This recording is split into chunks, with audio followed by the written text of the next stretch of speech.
Film की शुरुआत में हम रेगिस्तान से गुजरती एक ट्रेन को देखते हैं। उस ट्रेन के अंदर वर्जन नाम का एक आदमी भी बैठा होता है जो कहीं पर जा रहा होता है। उसके सामने एक औरत बैठी होती है और उसके साथ में एक बच्चा भी रहता है। वो औरत काफी ज्यादा परेशान लग रही होती है, साथ ही भूखी भी।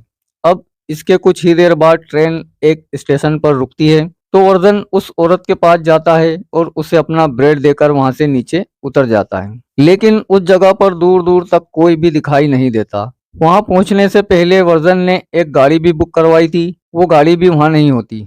तब वर्धन सामने वाली एक दुकान के पास जाता है और उस आदमी से बाथरूम का रास्ता पूछता है, लेकिन वह आदमी उससे कुछ बात नहीं करता और उसको इशारों में बताता है कि बाथरूम कहाँ है। तब वर्धन उस आदमी के बताए हुए रास्ते पर आगे बढ़ता है और थोड़ी दूर पर ही उसे एक पुराना और बहुत ही गंदा बाथरूम दिखाई देता है। अब न चाहते हुए भी उसे वो बाथरूम यूज करना पड़ता है, क्योंकि उसके पास और कोई दूसरा ऑप्शन भी नहीं होता। इसके कुछ ही देर बाद वर्धन का ड्राइवर आता है और वो उसे आवाज लगाने लगता है। इसके बाद वर्धन अपने ड्राइवर के साथ बैठकर कंपाउंड नाम की जगह जाने लगता है। लेकिन वहां से कुछ दूर जाने के बाद ही वर्धन की अपने ड्राइवर के साथ बहस होने लगती है, क्योंकि ड्राइवर उससे तय किए हुए किराए से ज्यादा मांग रहा होता है। लेकिन कुछ देर बाद वर्धन को कैद की बात मानना पड़ती है। इसके थोड़ी देर बाद वर्धन गाड़ी का एसी चालू करने की कोशिश करता है, लेकिन उसका ड्राइवर उसे ऐसा करने से मना कर देता है। वो उसे कहता है कि इस गर्मी में अगर तुमने एसी को चालू किया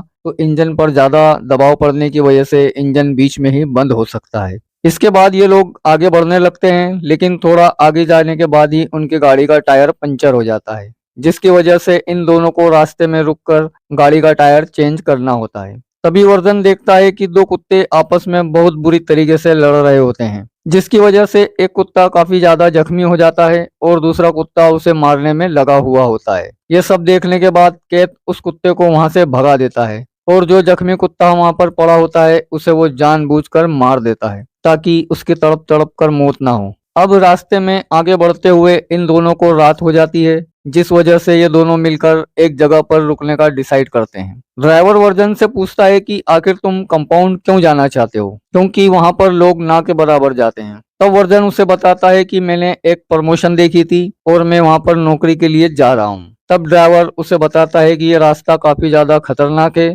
और यहाँ से कंपाउंड की दूरी बढ़ जाने से ये रास्ता और भी ज्यादा खतरनाक हो जाता है। अब अगली सुबह ये दोनों निकल जाते हैं, जहां पर वर्धन गाड़ी चला रहा होता है और केत सो रहा होता है। यह देखकर वर्धन गाड़ी का एसी ऑन कर देता है, जिसकी वजह से थोड़ी देर बाद ही आगे जाकर गाड़ी का इंजन बंद हो जाता है। गाड़ी रुक जाने की वजह से केत को पता चल जाता है कि यह सब वर्धन की वजह से हुआ है और इस बात को लेकर वो उस पर बहुत ही ज्यादा गुस्सा करता है। इसके बाद केत वहां पर गाड़ी का इंजन ठीक करता है और वर्धन इधर उधर टहलने लगता है। थोड़ा आगे चलने के बाद उसे एक चमकता हुआ पत्थर नजर आता है, लेकिन जब वो उस पत्थर को करीब से देखता है तो उसे ऐसा लगता है कि शायद ये सोना है, जिस वजह से वो केत को उसे चेक करने के लिए बुलाता है। तब केत अपना लाइटर निकालता है और उससे कहता है कि अगर ये जलने पर काला हो गया तो समझ जाना कि ये एक पत्थर है। लेकिन जब वो उसे जलाता है तो वो काला नहीं होता, बल्कि और ज्यादा चमकने लगता है, जिस वजह से इन दोनों को कंफर्म हो जाता है कि यह सच में गोल्ड है। अब यह देखने के बाद वो दोनों वहां पर खुदाई करने लगते हैं, लेकिन काफी ज्यादा कोशिश करने के बाद भी सोना वहां से निकलने का नाम ही नहीं लेता। तब वो दोनों मिलकर अलग अलग उपाय करके उस पत्थर को वहां से बाहर निकालने की कोशिश करते हैं, लेकिन इनका कोई भी तरीका वहां पर काम नहीं आता। अब ये दोनों मिलकर उस खुदाई में पूरे दिन का टाइम लगा देते हैं, लेकिन इनका काम फिर भी पूरा नहीं होता, जिसकी वजह से वहां पर शाम हो जाती है और इस वजह से केत वहां पर लकड़ियों के टुकड़े ले आता है। केत वर्धन को बताता है कि यहाँ पर बहुत सारे जंगली कुत्ते हैं, जिनसे हमेशा खतरा यहाँ पर बना रहता है। अब वो दोनों वहां पर आग जलाकर बैठ जाते हैं, क्योंकि उन्हें ऐसा लग रहा होता है कि बस अब उनकी किस्मत बदलने वाली है। कुछ देर बाद केत को एक आइडिया आता है। वो वर्धन को बताता है कि हम दोनों मिलकर भी इस सोने को यहाँ से बाहर नहीं निकाल सकते, लेकिन मेरे पास एक आइडिया है कि हम शहर जाकर जमीन खोदने वाली मशीन किराए पर यहाँ ले आएं। लेकिन उस मशीन को यहाँ लाने के लिए हम दोनों में से किसी एक को शहर जाकर उस मशीन को लाना होगा। दरअसल केत चाहता है कि वर्धन शहर जाकर उस मशीन को ले आए, लेकिन वर्धन उसे ऐसा करने से मना कर देता है, और वो कैद से कहता है कि मैं इस शहर में नया हूँ और ना ही मैं यहाँ पर किसी को जानता हूँ और इस वजह से कोई भी मुझे वो मशीन किराए पर नहीं देगा। इसके बाद कैद उसकी बात मान लेता है और अगली सुबह वो वर्जन को कुछ जरूरत का सामान देता है और वहां से जाने से पहले कैद उसे एक सैटेलाइट फोन भी देता है और उसे बताता है कि मुझे यहाँ आने में कुछ दिन लग जाएंगे। इसके बाद कैद वहां से अपनी गाड़ी लेकर निकल जाता है। कैद के जाते ही वर्जन वहां पर एक टेंट बनाता है ताकि वो वहां पर रह सके और रात होने से पहले वो लकड़ियां जमा करता है। लेकिन रात होने के बाद जब वो खाना खा रहा होता है तो उसे कुत्ते के भौंकने की आवाज सुनाई देती है, जिसे सुनने के बाद उसे बहुत ज्यादा डर लगने लगता है। अगली सुबह जब वर्जन की आंख खुलती है तो वो फ्रेश होने के लिए जाता है और इधर तभी अचानक उसका सैटेलाइट फोन बजने लगता है, लेकिन इससे पहले कि वो फोन को उठाता जब तक फोन कट जाता है। अब वो एक जगह पर बैठे बैठे काफी ज्यादा बोर हो जाता है, जिस वजह से वो अपने बैग को लेकर इधर उधर घूमने लगता है और वह एक ऊंची जगह पर पहुंच जाता है।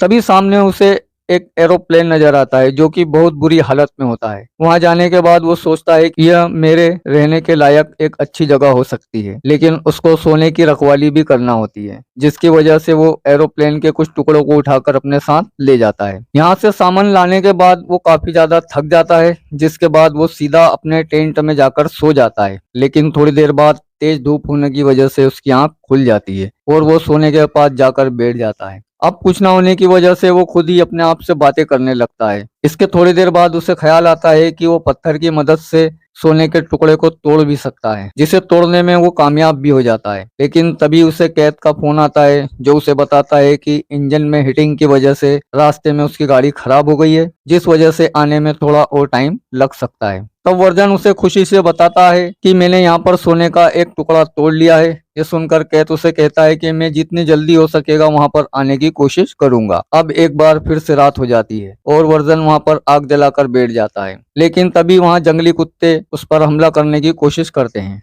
लेकिन वर्जन जलती हुई लकड़ी की मदद से उन कुत्तों से बच जाता है। अगली सुबह वर्जन सोकर उठता है। वो बैठकर पानी पी रहा होता है, तभी वर्जन की तरफ एक सांप आने लगता है। उसे देखने के बाद वर्धन उसे मारने की कोशिश करता है, लेकिन वो सांप वहां से भाग जाता है और उस सांप को मारने के चक्कर में वर्धन का पानी भी गिर जाता है। अब वर्धन एक बार फिर से इस एरोप्लेन के पास जाता है ताकि उसके कुछ टुकड़े लेकर वो तेज धूप से बच सके, लेकिन तभी सामने से उसे कोई आता हुआ नजर आता है, जिस वजह से वो एरोप्लेन के अंदर छुप जाता है। तब वो औरत पास आकर उसे बाहर निकलने के लिए कहती है। तब वर्धन कहता है कि यह मेरे छुपने की जगह है। तब वो औरत वर्धन को खाना और पानी देने की कोशिश करती है, लेकिन वर्धन उसकी किसी भी बातों का जवाब नहीं देता। वो औरत उससे सवाल पर सवाल पूछने लगती है। वर्धन परेशान होकर वहां से उठकर आगे जाने लगता है, लेकिन वो औरत उसके पीछे आने लगती है, जिसके बाद वर्धन को उस पर गुस्सा आने लगता है और वह उससे कहता है कि तुम मेरे काम में दखल अंदाजी मत करो। तभी उस औरत को वर्धन का कैंप दिखाई देता है, जिस वजह से गुस्से में आकर वो उस कैंप को तोड़ने लगती है और बार बार गुस्से में आकर वर्धन को वहां से जाने का कहती है। ये सब देखने के बाद वर्धन को उस औरत पर बहुत ज्यादा गुस्सा आ जाता है और वो जाने अनजाने में उस औरत को मार देता है। उसके बैग को चेक करने लगता है ताकि जरूरत का सामान उसके बैग से निकाल सके।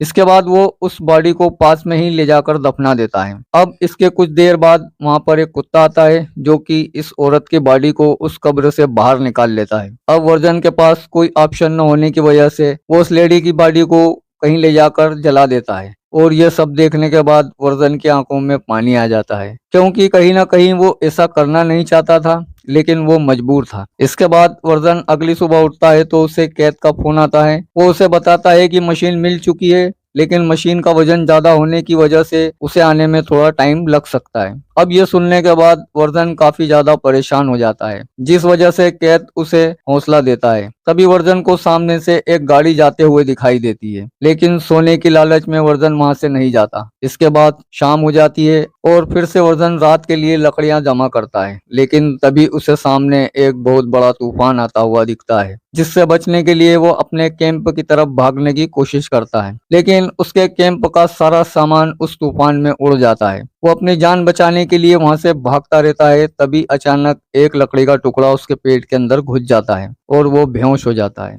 अगली सुबह जब वर्जन की आंख खुलती है तो वो लकड़ी उसके पेट में घुसी हुई होती है, लेकिन इसके बाद भी वो सोच रहा था कि ये सोना बेचने के बाद उसकी जिंदगी बदल जाएगी और वो अच्छे से इलाज करवा पाएगा। अब तूफान आने की वजह से पूरा इलाका मिट्टी से भर चुका होता है, जिस वजह से वो पागलों की तरह उस सोने वाली जगह को ढूंढने लगता है। कुछ देर ढूंढने के बाद उसे वो सोने वाली जगह मिल जाती है, जहां पर वो बैठकर अपने पेट से लकड़ी निकालने की कोशिश करता है। इस लकड़ी की वजह से उसे काफी ज्यादा दर्द हो रहा था। उसका बहुत ज्यादा खून भी निकल जाता है, जिस वजह से वो लोहे की चीज को गर्म करता है और अपने जख्म पर लगा लेता है ताकि उसके जख्म पर कोई इन्फेक्शन ना हो। लेकिन लगातार भूख और प्यास की वजह से वो वहीं पर बेहोश हो जाता है। लेकिन बाद में जब उसकी आंख खुलती है तो उसे अपने सामने एक औरत दिखाई देती है, जिसके हाथ में एक बड़ा सा भाला होता है। उस औरत को देखने के बाद वर्जन को ऐसा लगता है कि ये वही औरत है जिसे उसने मारा था। वो औरत उसे पानी पिलाकर वहां से चली जाती है। इसके थोड़ी देर बाद ही कैद का फोन आता है और वो कहता है कि मैं थोड़ी देर में ही तुम्हारे पास पहुंचने वाला हूं।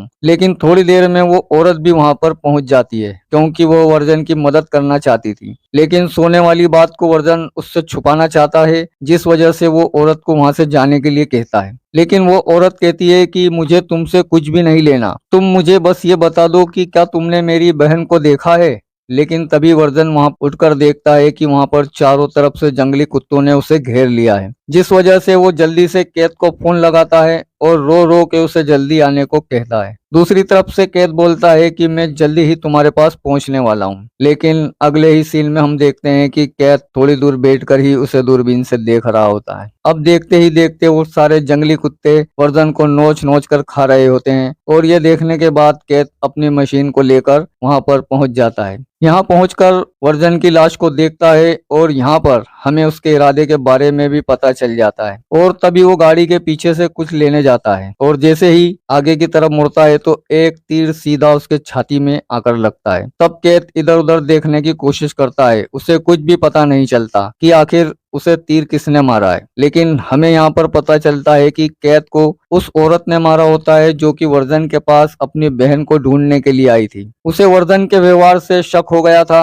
और उसे सोने के बारे में भी पता चल गया था, जिस वजह से उसने कैद को भी मार दिया था। इसी के साथ इस कहानी का भी अंत हो जाता है।